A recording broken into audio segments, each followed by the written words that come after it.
Muy bien, vamos a hablar de un tema hoy que es la santidad. Cuando nosotros... ¿Más cerca? Ahí está.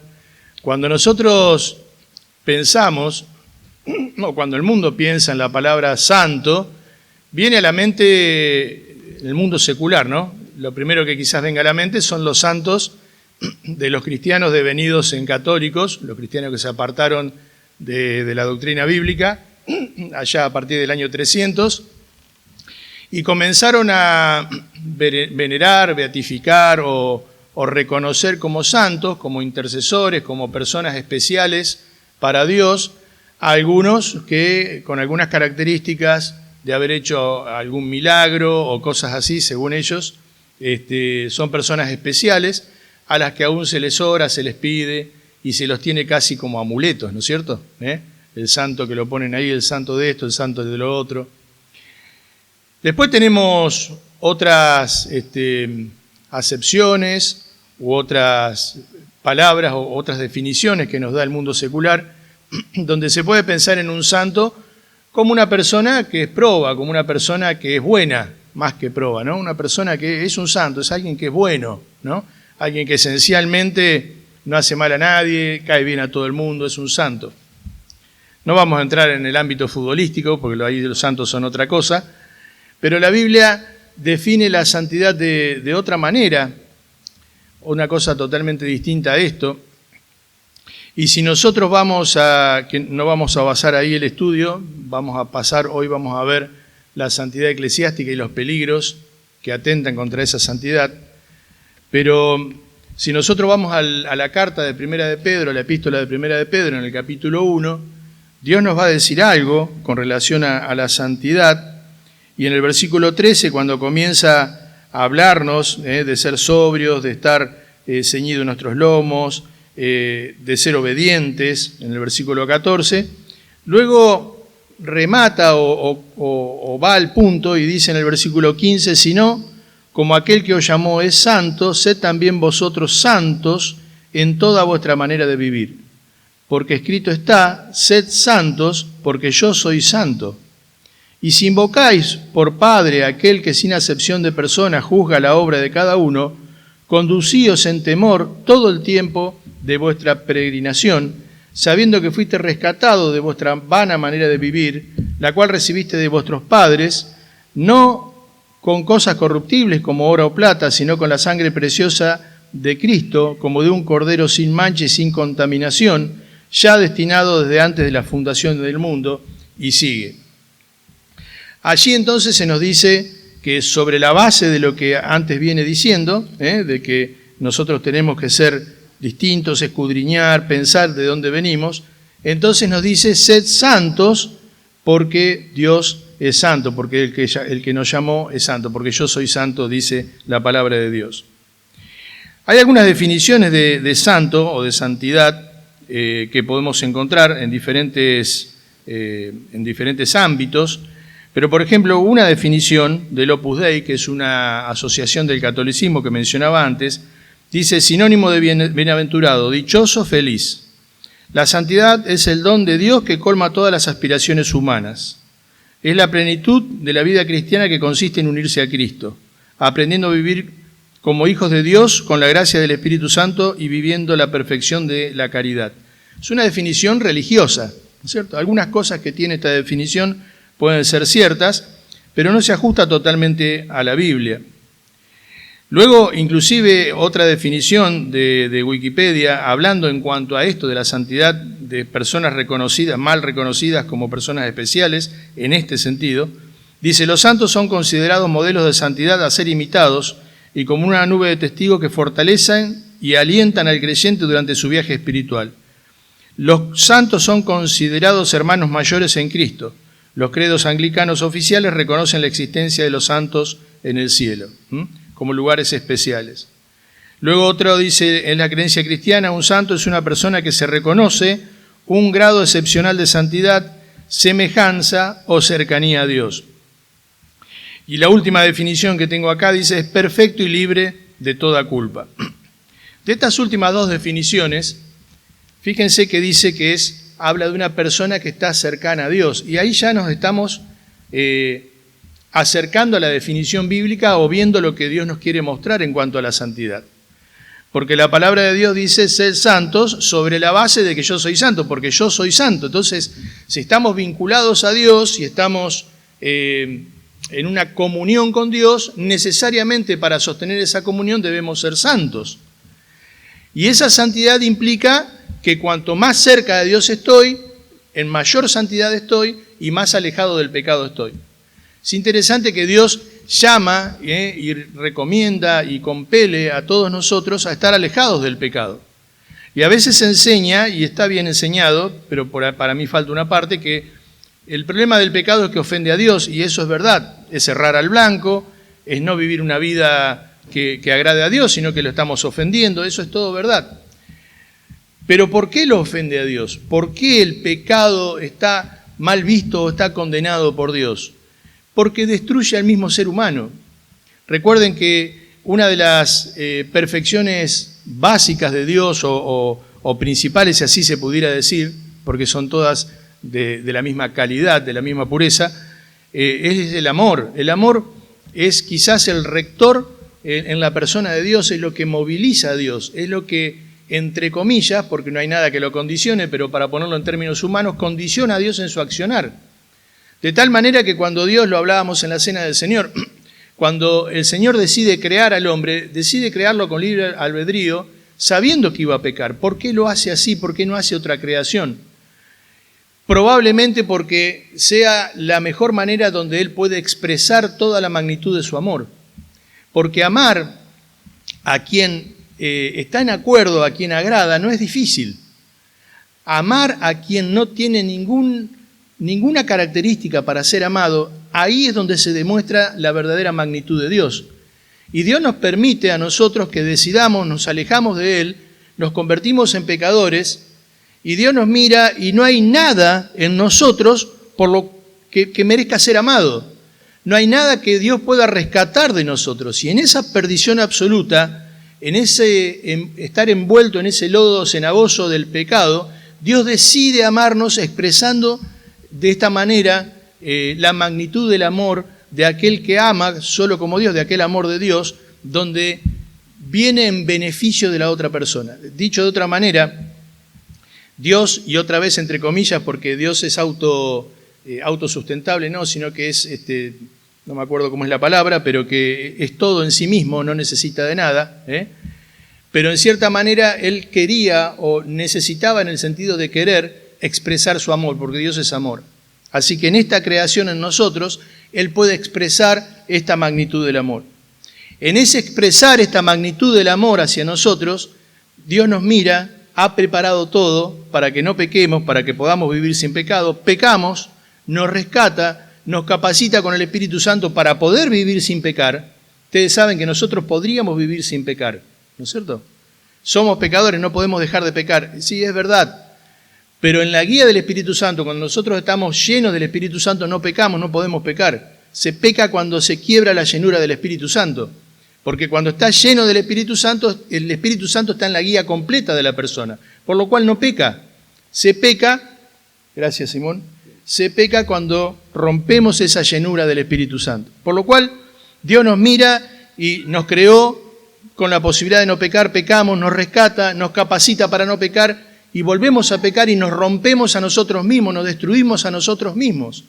Y eso ofende a Dios porque Él nos ha creado para tener una relación preciosa con Él y ha hecho todo lo necesario. Por eso Dios nos dice, sed santo porque yo soy santo, porque el creador tuyo, porque el que te creó con un objetivo es santo y Él desea tener una criatura santa, no solo posicionalmente, sino también en la práctica, para poder tener una relación y utilizarlo como Él quiere. La santidad de una iglesia local depende de Cristo, depende de Dios. Todo, cuando hablamos de santidad en la Biblia, es un estado de pureza, es un estado de pureza total. Y Dios, que es santo, es totalmente puro. Cuando vamos al libro de Efesios, en el capítulo 5, nos muestra qué es lo que Cristo hace para con su iglesia. Y dice que Él nos rescató, pero dice para santificarla. Ese santificarla es separarla para sí mismo. Y luego dice para purificarla, que es limpiarla para hacerla pura. Es limpiarla absolutamente para que sea pura, tenga la pureza total y absoluta. Y presentársela a sí mismo, dice, como una novia santa, pura. Entonces, en esa figura del matrimonio y en el medio que está enseñando lo que es el matrimonio, lo que es el amor que el esposo debe tener para la esposa, el respeto de la esposa para el esposo, comenzando con el versículo 15 donde dice someteos los unos a los otros, sobre la base de la sumisión mutua, no sobre la base del hombre como el general de la casa y la mujer como un soldado que tiene que hacer caso a todo lo que el hombre diga, porque no es así. La Biblia enseña la sumisión de uno al otro, ese someterse, ese sujetarse, que tiene que ver con un sujetarse no a las órdenes, sino a las necesidades y deseos y a todas las cosas que la otra persona necesita para estar pleno, para estar feliz y para desarrollarse y para poder llegar a ser santo y útil a la obra de Dios. Entonces el marido se ocupa de proveer todo lo necesario para que la esposa pueda estar plena, pueda estar feliz, y en eso yo me someto a sus necesidades y a sus deseos. Y la esposa se sujeta también de la misma manera al esposo. Luego hay un orden, ¿no es cierto?, que Dios establece en cuanto al manejo de las cosas y el hombre tiene características distintas o prerrogativas distintas a la mujer, tanto dentro del hogar como si vamos a la iglesia también. Pero en el medio de todo eso, Cristo también, el Señor nos va a enseñar cómo funciona y nos va a mostrar que el matrimonio es una figura de Cristo y de la iglesia. Y en esa figura de Cristo y de la iglesia nos dice el accionar de Cristo para con la iglesia, que la toma para santificarla, para purificarla. En Apocalipsis capítulo 19, versículos 7 y 8, algunos pasajes los voy a pasar por alto, ustedes después lo pueden leer, porque no nos va a dar el tiempo si no. Habla de las bodas del Cordero, habla de esa unión donde la iglesia se une con Cristo. Y es interesante también pensar en que en una boda la esposa es la que se acondiciona para el matrimonio, para ese evento, ¿no? El novio siempre entra antes, está parado acá adelante mirando, y cuando se abre la puerta y ve a la que va a ser su esposa en pocos momentos, la ve preparada, la ve ataviada, y ella estuvo preparándose horas, ¿no?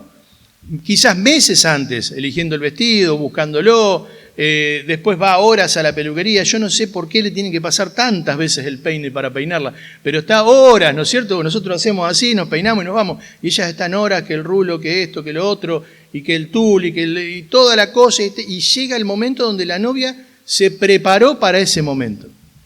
Cuando nosotros vamos a este otro casamiento, a esta otra unión, que es la boda del Cordero, cuando la iglesia se une con el Señor, esta es la única vez donde la novia no se puede preparar, donde el que la prepara es el novio. Y el novio la santifica, la purifica, la viste, la coloca blanca y inmaculada delante de sí mismo para tomarla como esposa. Porque la iglesia no se puede preparar, Cristo nos prepara, Cristo nos purifica, Cristo nos santifica. Nosotros nos entregamos a que Él haga la obra en nosotros y luego a través de nosotros. Entonces está la figura, pero tenemos esta diferencia allí. Ahora, dejen de cambiarme el tono de la voz. La figura entonces de la santidad, tenemos que entender que la iglesia somos un conjunto de personas y el testimonio de la iglesia está dado por la sumatoria de los testimonios de los miembros de la iglesia, de las personas de la iglesia.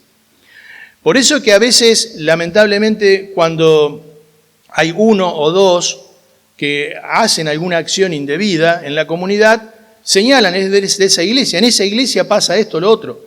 Pero también cuando se hacen acciones buenas, sea lo que fuera, en favor de la comunidad, en favor de los niños, la canchita, por ejemplo, que tenemos acá atrás, en esa iglesia se ocupan de los niños. O salimos a repartir juguetes para reyes, en esa iglesia les interesan los niños, ¿no? Y se va marcando por el conjunto de las acciones de todos los miembros. La santidad de la iglesia tiene que ver con que todos los miembros nos mantengamos en santidad y de esa manera también nosotros podamos vivir y mostrar esa santidad a nivel iglesia. Hay 3 peligros que siempre son pecado, la santidad siempre es atacada por el pecado. Hay 3 peligros que nosotros podemos ver en las Escrituras que atacan la santidad congregacional. El primero que vamos a ver está en Hechos, capítulo 5, versículos 1 al 11.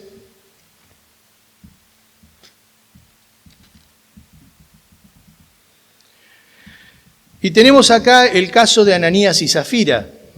Todos lo conocemos. Pero recuerdan de que en la iglesia primitiva, muchos, o todos dice la Biblia, pero bueno, era algo que hacía la gran cantidad de personas, porque acá dice que no era una obligación, vendían sus propiedades, ponían todo a los pies de los apóstoles y había una distribución diaria, había una atención hacia todos y dice que no había necesidad de ninguno. Hay un matrimonio, Ananías y Zafira, que reciben una heredad, reciben unas propiedades, las venden y vienen a los pies de los apóstoles, vienen acá delante de Pedro y con gran pompa dice, bueno, nosotros también hemos vendido la propiedad y acá traemos todo para que sea repartido y esté todo en la iglesia. El problema con ellos no era de que no pusieran todo, el problema con ellos fue de que quisieran mentir delante de la iglesia y mentirle al Espíritu Santo, lo menciona así acá. Porque luego Pedro le dice, pero si ustedes tenían la propiedad, ¿no era de ustedes? Y vendida, ¿no tenían ustedes la plata en la mano? Ustedes no, o sea, diciéndole, no estaban obligados, no están obligados a hacer esto. Pero si lo iban a hacer, ¿por qué convienen ustedes en mentirle al Espíritu Santo? ¿Por qué convienen entre ustedes dos en venir y decir, vendimos la heredad en 100 cuando la vendieron en 300? ¿Por qué no se callan la boca, no dicen nada? Quédense con los 300, váyanse de vacaciones, hagan lo que quieran, no están obligados a ofrendar. Lo que sí están obligados es a no ser hipócritas, a no mentir, a no querer mostrar una cosa que no son. Y entonces viene este problema y el primer peligro que tenemos acá contra la santidad de la iglesia es la hipocresía. ¿Qué es la hipocresía? Es no ser genuinos. De otra forma es no ser íntegros. Íntegros es mostrarse de una sola pieza, no tener una doble cara. A veces pensamos en la integridad como una persona santa y sí, está bien, si vamos al libro de Job y lo vemos, de lo único que pudo ser acusado Job es de haber retenido su integridad, ¿no? Por su esposa. Te pasa todo esto y vos todavía retenés tu integridad. O sea, todavía seguís siendo de una sola pieza, de una sola cara. Y la hipocresía atenta contra esa integridad donde quiere mostrar algo que no es. Y es uno de los peligros contra la santidad de la iglesia, porque se empieza a vivir una vida congregacional. Una cosa es acá dentro del templo, una cosa es cuando nos encontramos entre creyentes, y otra cosa es cuando estamos solos. Alguien dijo que, un predicador conocido, que no es de nuestras asambleas, dijo que la verdadera santidad de la persona está mostrada por lo que hace cuando nadie lo ve. Es más, por lo que hace cuando nadie la ve sabiendo que no va a tener consecuencias por eso que hace. No cuando estamos ahí contenidos por el resto. ¿Quién se va a poner a insultar ahora acá entre nosotros cuando termine la reunión? Nadie. ¿Quién se va a pelear? Nadie. Porque tenemos una vida congregacional con ciertos parámetros, ¿no es cierto? Menos con Juan. ¿Quién se va a animar a pelearse con Juan? Nadie. Tenemos parámetros. Pero esos parámetros, cuando nosotros nos vamos a la calle o nos vamos a otro lado, o aún entre amigos cristianos de la misma iglesia, se cambian, varían, cuando no estamos dentro de todo el grupo. Eso es hipocresía, eso es tener una doble vida. Es decir una cosa a los mayores, es decir una cosa en el ámbito de la iglesia, pero cuando estoy solo digo otra cosa, hago otra cosa, pienso otra cosa y hago otra cosa. Entonces, el primer peligro contra la santidad de la iglesia es el peligro de Ananías y Zafira. ¿Cuál es la hipocresía? Querer ser algo, querer tener un título, querer tener una posición, querer tener una imagen que no es la real. Lo más sano para la iglesia es que todos seamos santos. Pero dentro de esa santidad, dentro de la santidad congregacional, lo más sano es que seamos genuinos. Que si nos pasa algo, lo digamos. Que busquemos ayuda. y que sobre todas las cosas no queramos mostrar una imagen de algo que no somos, que algo que no vivimos. A veces nos sorprendemos con casos que suceden, ¿no? Que no esperamos que sucedan con tal o cual persona. ¿Qué pasó? Una persona no cae de un día para el otro, viene cayendo. No es santo hasta las 8 de la mañana y a las 8:01 cayó en el peor de los pecados, no. Porque la palabra de Dios enseña que el pecado va siendo concebido en la mente y después da luz. La palabra de Dios enseña de que uno en nuestra mente, en nuestro corazón, se va pergeñando, va creciendo, hasta que da a luz el pecado y el pecado da a luz la muerte, que es la separación, el corte de la comunión con Dios. Entonces, va habiendo una doble vida en nosotros antes de pecar, donde nos mostramos de una forma, pero por dentro estamos viviendo otra cosa. Es más, a veces se está anhelando otra cosa. Si yo pudiera hacer esto, si me voy a tal lado... Y hay amigos con los que o nos contaminamos o los contaminamos en ese sentido. Entonces, el primer peligro contra la santidad de la iglesia es la hipocresía, a la que todos, en mayor o en menor manera, nos vemos a veces atraídos a hacer. No necesariamente todos nos gusta mostrar nuestras miserias, ¿no es cierto? Que todos las tenemos. El tema es no tratar de dibujarlas, por lo menos no tratar de dibujarlas y parecer otra cosa. Luego tenemos otro peligro, que lo vemos en 2 de Timoteo, capítulo 2, versículos 15 al 19, y también del 1 al 7, pero dice: procura con diligencia presentarte a Dios aprobado, como obrero que no tiene de a qué avergonzarse, que usa bien la palabra de verdad.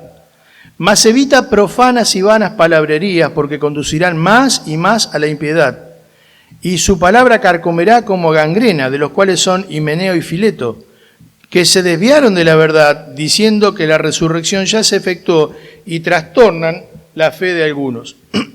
El segundo peligro es el de Himeneo y Fileto. ¿Cuál es el problema de Himeneo y Fileto? La mala doctrina. Y acá está hablando puntualmente de vanas palabrerías. Esas vanas palabrerías son palabras sin sustento. Son palabras huecas, palabras que vienen del ser humano, no palabras que vienen del sustento bíblico, del sustento de la doctrina bíblica. Está hablando en su peor momento cuando vas en contra de las enseñanzas bíblicas. Pero en su primer estadio no habla de eso. Habla cuando reemplazás con consejos humanos los consejos bíblicos. Muchas veces esos consejos humanos son buenos, no son malos, pero no es doctrina bíblica. Y acá dice: procura presentarte a Dios aprobado, como obrero que no tiene de qué avergonzarse, que usa bien de la palabra de verdad. ¿Y cuál es la condición para poder lograr eso? Que evita profanas y vanas palabrerías. Profanas habla directamente en contra de la doctrina bíblica, pero vanas son palabras huecas. Y muchas veces aún en la enseñanza que nosotros mismos podemos dar, podemos llegar a estar rellenando con enseñanzas que no son bíblicas, con cosas que hemos aprendido desde siempre y que a veces no son bíblicas. Son de práctica, son de conducta, algunas se pueden mencionar, pueden ser buenas, pero no podemos ponerlas a la altura de la doctrina bíblica. El problema de Himeneo y Fileto acá fue la mala doctrina. Y fíjense versículos del 1 al 7 que dice: también debes saber esto, que en los postreros días vendrán tiempos peligrosos, porque habrá hombres amadores de sí mismos, avaros, vanagloriosos, soberbios, blasfemos, desobedientes a los padres, ingratos, impíos, sin de afecto natural, implacables, calumniadores, intemperantes, crueles, aborrecedores de lo bueno, traidores, impetuosos, infatuados, amadores de los deleites más que los de Dios. ¿Dónde están estas personas? ¿Están en el mundo? En el mundo, por cierto, que hay de estas personas, ¿no? ¿Pero dónde están? Fíjense. Versículo 5. Que tendrán apariencia de piedad, pero negarán la eficacia de ellos. A estos evita. Está hablando de personas que aún pueden estar dentro de la congregación. Dios quiera que no dentro de esta, pero dentro del ámbito cristiano. Personas que se muestran como cristianos, pero que tienen apariencia de piedad, pero niegan la eficacia de ella. ¿Cómo la niegan? Bueno, porque su conducta es otra, porque sus objetivos son otros. Y dice, porque estos se meten en las casas y llevan cautivas a mujercillas cargadas de pecado, arrastradas por diversas concupiscencias. Y va hablando de ellas luego. Personas que usan a las personas. Personas que en nombre de Dios y mostrando una apariencia de piedad, lo que buscan es usar a las personas para sus propios beneficios. Ya sean económicos, ya sean de poder, un pseudo poder, o ya sean para sus deleites y placeres. Entonces, la mala doctrina o las palabras huecas es un primer estadio, la mala enseñanza, la enseñanza no bíblica, en donde se comienza y se termina en una defraudación total de lo que es el ministerio y de lo que es la palabra de Dios enseñada. ¿Quiénes están expuestos a ese peligro? Todos. ¿Cómo se combate? Con la verdadera doctrina bíblica. Está bien que no se enseñen. Ustedes están escuchando hoy una enseñanza, está bien. Pero siempre tiene que estar tamizada, escudriñada, sostenida por la palabra de Dios. Y llegar a nuestras casas, y no es palabra santa el que lo dijo, es palabra santa si es palabra de Dios, si está basado en la palabra de Dios.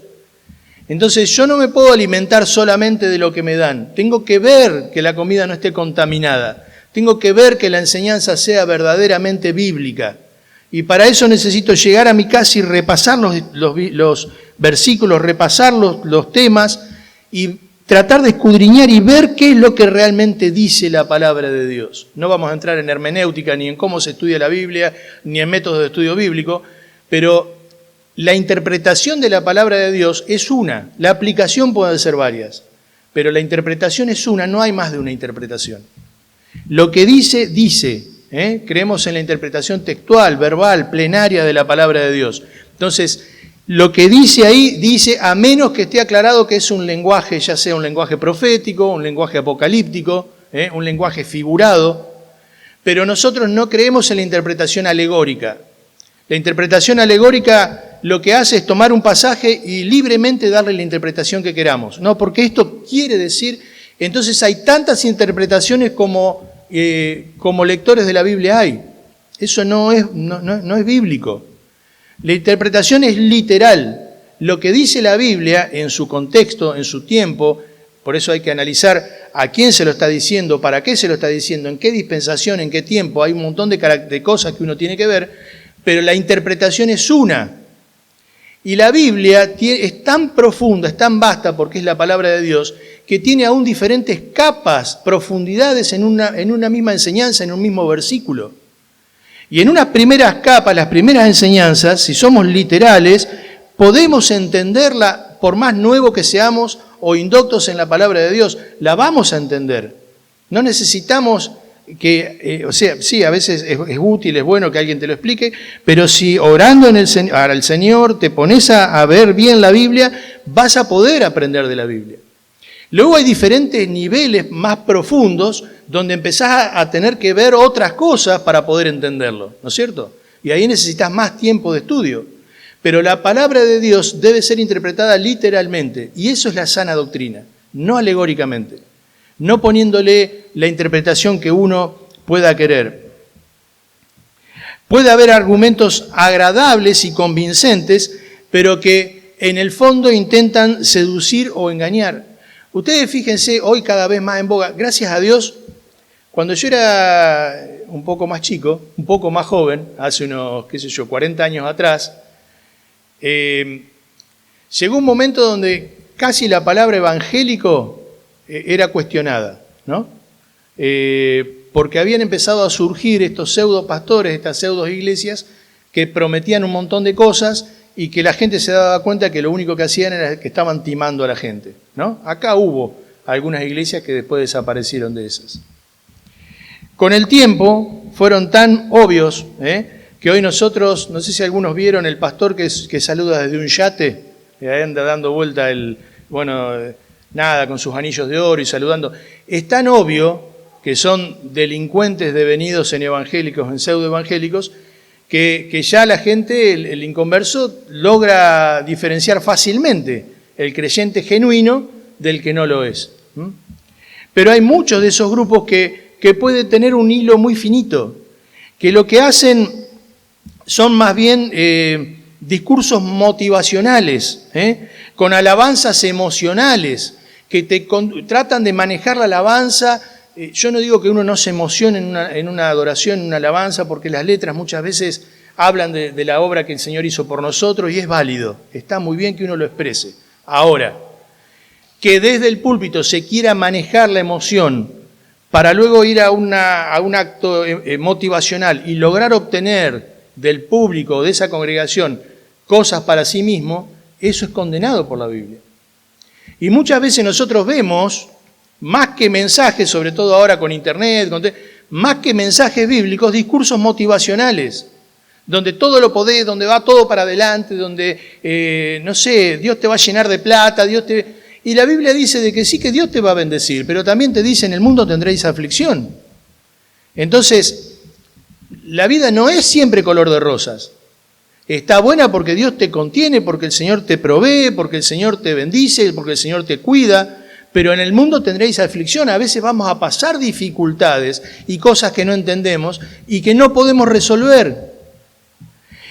Y la doctrina bíblica genuina es la que viene de la palabra de Dios, es la que se enseña en base a lo que dice la palabra de Dios con una correcta interpretación, no alegórica, sino literal, una interpretación diciendo lo que verdaderamente dice la Biblia. No discursos motivacionales. Y terminando, el último peligro que vamos a ver hoy es el peligro de la soberbia. 1 Corintios capítulo 4. Cuando nosotros vamos a 1 Corintios, en el capítulo 4, en el capítulo 5, ¿no? ¿Qué encontramos en el capítulo 5? Bueno, un pecado tal que ni aún entre los inconversos se mencionaba. Un hombre había tomado por esposa a la mujer de su padre, a su madrastra. Entonces uno puede observar a la iglesia de Corinto y decir, bueno, ¿cuál era el problema de la iglesia de Corinto? El pecado que había allí de inmoralidad, ¿sí? Sin embargo, el pecado de la iglesia, había pecado de inmoralidad, pero el pecado de la iglesia de Corinto fue la soberbia, que luego cuando vos vas recorriendo la carta, la vas viendo. Ellos empezaron a hacer la cena del Señor como quisieron, empezaban a emborracharse, a no tener en cuenta lo que era verdaderamente, a no cubrirse, empezaron a hacer cualquier cosa. Y en el capítulo 4... En el versículo 18 dice, mas algunos estáis envanecidos, como si yo nunca hubiese de ir a vosotros. Versículo 20, porque el reino de Dios no consiste en palabras, sino en poder, en vida. ¿Qué queréis? ¿Iré a vosotros con vara o con amor y espíritu de mansedumbre? Versículo 2 del capítulo 5, y vosotros estáis envanecidos. ¿No debierais más bien haberos lamentado para que fuese quitado de vosotros el que cometió tal acción? Y sigue hablando. ¿Cuál era el problema del que el Señor a través de Pablo acusa a la iglesia de Corinto? El envanecimiento, la soberbia, el querer exaltarse a sí mismo. Ellos estaban llenos de dones, era una iglesia rica en dones, todos los dones estaban allí. Era una iglesia pujante, era una iglesia grande. ¿Y qué dijeron? Tenemos todo, podemos hacer lo que queramos. A tal punto que se dice, de cierto se oye que hay entre vosotros fornicación, y tal fornicación cual ni aún se nombra entre los gentiles, tanto que alguno tiene la mujer de su padre. O sea, están pensando que son la gran cosa y tienen un pecado aberrante dentro de ustedes y acá no pasa nada. ¿Y por qué no pasa nada? No sé, y ahí vienen las especulaciones, ¿no? Probablemente fuera alguien reconocido, alguien de dinero, alguien seguro, no había pasado desapercibido. Esto no era una persona nueva que había llegado y se había sentado ahí, nadie sabía quién era y resulta que se descubre que pasaba esto. Porque si el Señor los acusa de esto es porque era algo que ellos conocían y hacían la vista gorda. Andá a saber por qué motivo, ¿no? Pero el problema es que ellos pensaban que podían hacer esto. Pensaban que podían manejar la iglesia como quisieran, sin darse cuenta que la iglesia es la iglesia del Señor. Quien es la cabeza, la autoridad en la iglesia, es el Señor. Luego hay un orden de autoridad, hay una forma de gobierno que Dios ha establecido, pero la cabeza es el Señor, es Cristo. Y ni los ancianos ni ningún líder dentro de la iglesia puede tomar decisiones que no estén dentro de la legislación que Dios ha dado, que es la palabra de Dios. No se puede disciplinar cualquier cosa, ni tampoco se puede dejar de disciplinar lo que se debe disciplinar. No se puede tomar cualquier decisión, se toman las decisiones en base a la Biblia. Luego están las decisiones de costumbres, de usos, bueno, la Biblia no te dice a qué hora tenés que hacer el culto, cosas menores, ¿no es cierto? Pero cuando vos vas a las decisiones, a las cosas de raíz, a las cosas importantes de la iglesia, sí o sí tienen que estar basadas en la legislación que es la Biblia. Es como la ley de una nación. No hay juez, no hay nadie que pueda decidir meter preso a alguien si la ley no condena antes esa acción. Como tampoco pueden dejar de meter preso a alguien que cometió una acción que está condenada por la ley. Entonces, nuestra legislación es la Biblia. Y cuando vamos a la iglesia de Corinto, el problema era la soberbia. Decidían por sobre Dios, estaban envanecidos, había pecado. Y en el versículo 7 les da la solución y le dice, limpiaos pues de la vieja levadura para que seáis nueva masa, sin levadura como sois, porque nuestra Pascua, que es Cristo, ya fue sacrificada por nosotros. Dijimos que la santidad de la iglesia está dada por la sumatoria de la santidad de todas las personas. Entonces hay que ver cómo estamos nosotros delante, qué nos creemos nosotros delante de Dios. Porque todo lo que tenemos o lo que somos, genuinamente, es de Dios. La salvación es de Dios. Si tenemos alguna capacidad, si tenemos capacidades dadas por Dios en los dones, son de Dios. Dios hace la obra en nosotros para prepararnos y poder ejercer ese don. ¿De qué nos vamos a vanagloriar? Si todo viene de Dios. Y la excelencia del conocimiento de Dios está en vasos de barro, dice, para que se note que es lo de Dios. Y es más, dice que lo vil y lo menospreciado del mundo escogió Dios para avergonzar a los sabios. Que ese pasaje también muchas veces está mal entendido porque dice el pasaje lo vil y menospreciado del mundo. No es que sean los vil y menospreciados, no somos el último orejón del tarro dentro del mundo, sino que el mundo nos ve y dice, no tiene lógica, ¿a qué dedican su vida ustedes? Y Dios se manifiesta a través de nosotros y avergüenza a los sabios, porque personas comunes, personas muchas veces sin estudio, sin letra, sin capacidad económica, resulta que desarrollan una actividad que benefician a personas o que muestran la santidad de Dios y avergüenza a los sabios, que están esgrimiendo filosofías y cosas que son inconducentes. Entonces, el tercer peligro que atenta contra la santidad de la iglesia es la soberbia. Y la soberbia es creer que somos algo que no somos. Ninguno tenga más alto concepto de sí que el que debe tener, sino que piense de sí con cordura. No somos nada, pero no somos lo que creemos que somos, no somos todo. Somos lo que somos. Piense de sí con cordura. Tengo capacidad para hacer esto porque Dios me ha preparado, lo hago. Pienso de mí con cordura. Pero también con cordura pienso de que todo lo que tengo es de Dios. Y por nada puedo pararme y decir, pero miren qué bueno, qué capaz que soy, qué bárbaro. Y por mucho menos puedo pararme y decir, bueno, no, pero vamos a hacer de esta cosa que, aunque no esté de acuerdo a los parámetros bíblicos, a los principios bíblicos. Entonces, la soberbia muchas veces o siempre lleva a querer que los focos se prendan sobre mí mismo. Cuando en realidad el verdadero siervo a veces está bajo las luces, pero muchas veces está detrás de bambalinas. ¿Saben lo que son las bambalinas? Las telas que están en un escenario y atrás están todos los que están manejando esa actuación y se ven los actores, pero atrás de bambalinas están todos los que hacen que eso pueda ser, ¿no? A veces son hermanos que ni sabemos lo que están haciendo. Y sin embargo son los que hacen que la obra crezca, que la obra avance. Ahora, el que, como dice el Señor, el que recibe ahora la gloria, no esperes nada después, ya han recibido su pago, ya han recibido su galardón. ¿Cómo es que dice? Ya han recibido no me acuerdo la palabra que dicen, su recompensa. su recompensa. Ya han recibido su recompensa. ¿Qué está diciendo? No esperen nada después, ¿eh? O sea, recibiste el aplauso, buscaste el aplauso, recibiste el aplauso, qué grande que sos. Listo, ya tenés tu recompensa. No vayamos al cielo a esperar una recompensa del Señor porque ya la tuvimos. Lo mejor que hay es no recibir nada, que ni se enteren, que si tengo que estar parado, bueno, estaré parado, pero la soberbia o la vanidad del estar envanecidos hace de que recibamos una recompensa anticipada y que impide que después podamos recibir esa recompensa en el tribunal de Cristo. Entonces, los peligros contra la santidad en la iglesia: la hipocresía, la mala doctrina y la soberbia. Que realmente podamos estar buscando la gloria del Señor, que realmente podamos estar buscando la santidad en nuestra vida.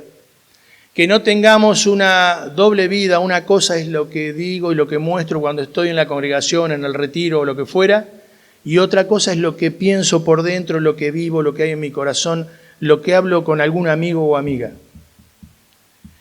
Que la palabra de Dios, que la doctrina, que la enseñanza la esté buscando yo con ganas y que no vaya buscando discursos motivacionales que me pueden dar aliento, pero que no es solidez bíblica.